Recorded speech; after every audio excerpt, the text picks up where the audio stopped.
Okay, my friends, Roger, Mudfossil University. Very, very, very exciting presentation today from the fifth kind. This guy, Paul Anthony Wallace. I contacted him and told him that I was going to be presenting some of his stuff in relation to my stuff, and he was good with that. And nice guy. So here goes. I want you to listen to this. This guy is outstanding. Here goes. They will mingle with humans and drive them into all manner of recklessness and crime, into wars and theft and frauds, and all things hostile to the bodies and souls of human beings. Now, who's saying that? Who do you think would say something like that? Well, guess who it is? Hermes. You know who he was? Hermes was the same guy, apparently, as Thoth, the Atlantean, the original guy, who was, he's a pretty big guy, and also Mercury to the Romans. I believe Romans or Greeks. Greeks were Hermes, the Romans were Mercury, and Thoth was the Atlantean in the Egyptian culture. Now, and he says some serious stuff is going to happen to the human race. Okay, my friends, if you have already heard the lament of Hermes about what our society is going to happen to us now, and it is happening, absolutely, absolute, word for word, syllable for syllable. Now, if you've already heard that and you don't want to listen to it, go out to about 6 or 7 minutes, and then I will present all of the evidence that absolutely 100% supports my allegations. I love you. Thank you. Okay, this is the prophecy of Hermes. Now, somebody else told me he was also Moses. So here goes.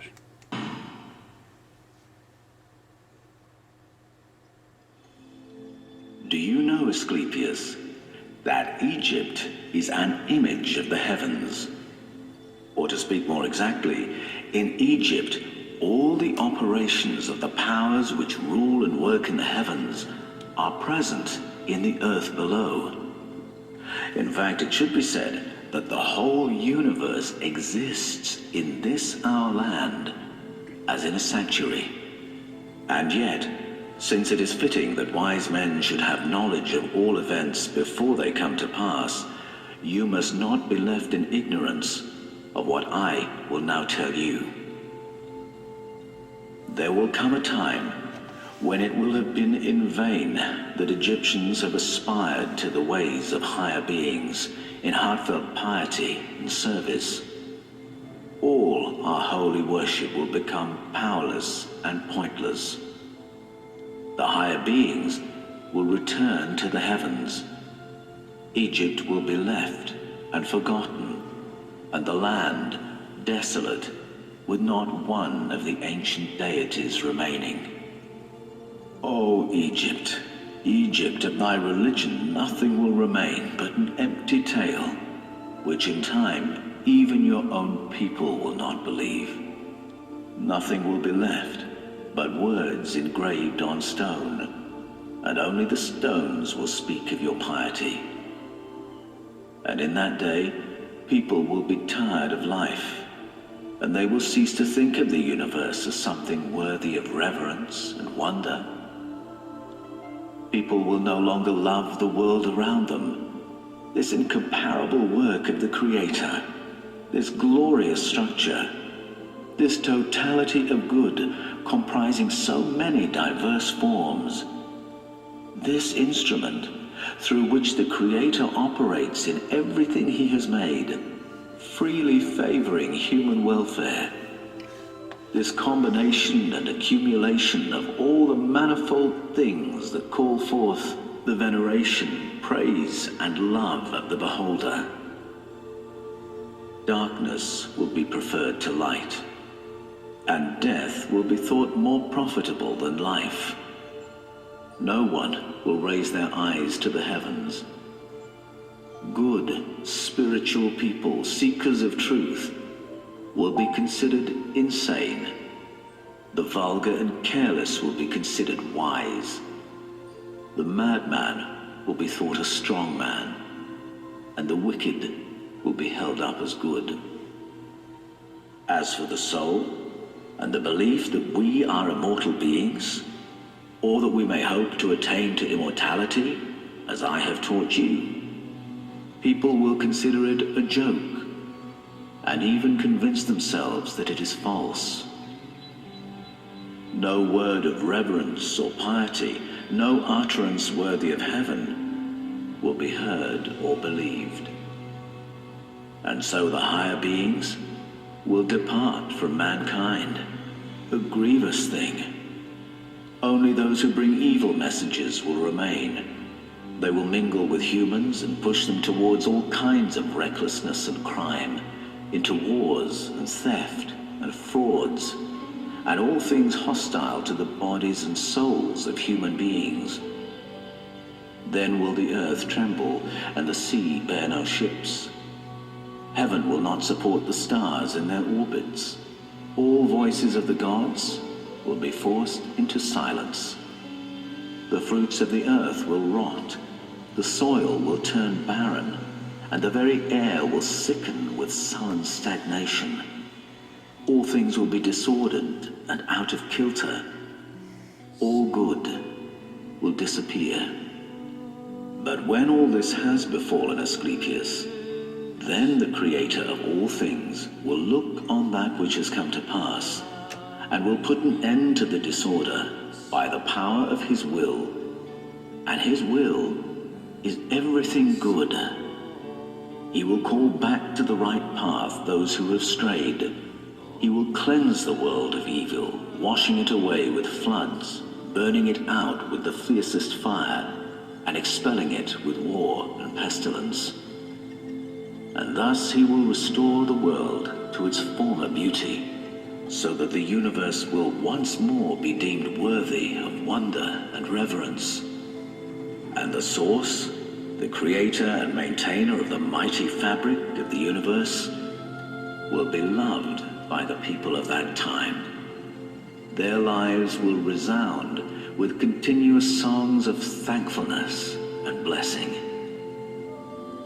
Such is the new birth of the cosmos, a making again of all things good, a pure and awe-inspiring restoration of all nature, all to unfold in the passage of time by the eternal will of the Creator.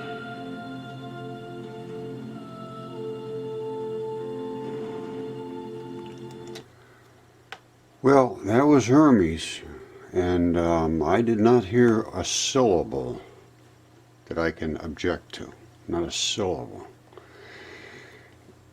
We are entering times that are a little tricky right now, and it's it's good to stay on a positive note. There's no reason to be totally down and out about everything, but it's time to start investigating what our true past was, because just as Hermes said, the people who are looking for truth are considered insane.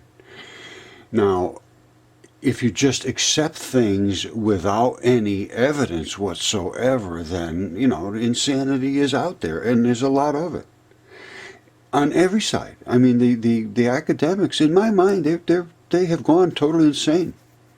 They refuse to examine what cannot be denied. So, you have to use a scientific method. I have DNA, I have CAT scans, I have specimens, I have anatomists, I have chemistry, I have everything done. They refuse to examine. If they can't accept reality, to me, that's an insane person. And with the exact same mindset as the flat earth people that say, I don't care about the space station, I don't care about looking down seeing the round earth, I'm just going to say the earth is flat. And that's exactly exactly the same as academics. No difference in the mindset whatsoever. Two identical same people. And I have all the specimens, I have all the DNA work, and this was ancient tests, ancient protocol, 3 different samples done. And they all came back with human mitochondrial DNA. It was well done, and it's a certified test. So if somebody wants to deny that it's true, then I'll show you what you can deny. All right, here's what it is.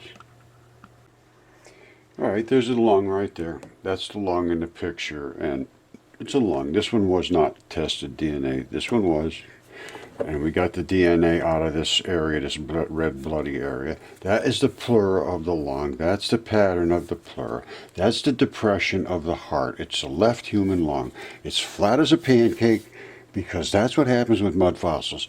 They died in a flood. They were wet, laying like that, flat on one side, not on the other. Now, there's a lung. Now, I had a giant hand out here. Hold on, let me show you that.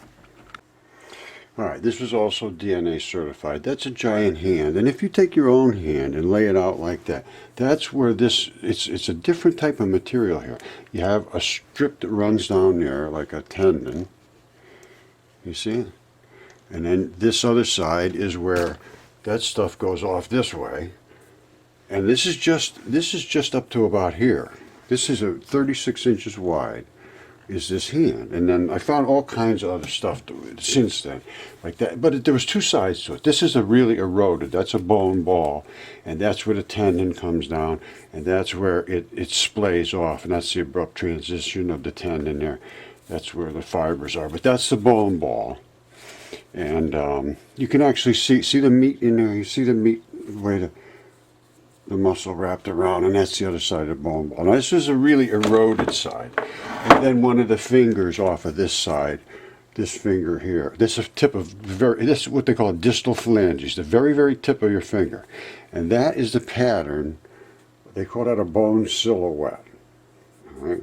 Because that's where the bone is in there. And it has what's called ferritin in it. It's a very black iron substance. It's blood, really what it is. Now, this is at the end. All right. These are what they call the apical tuft.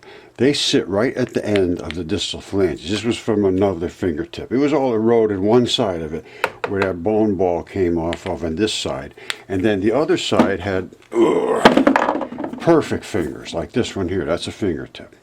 I broke that side off, and that's where the black blood is.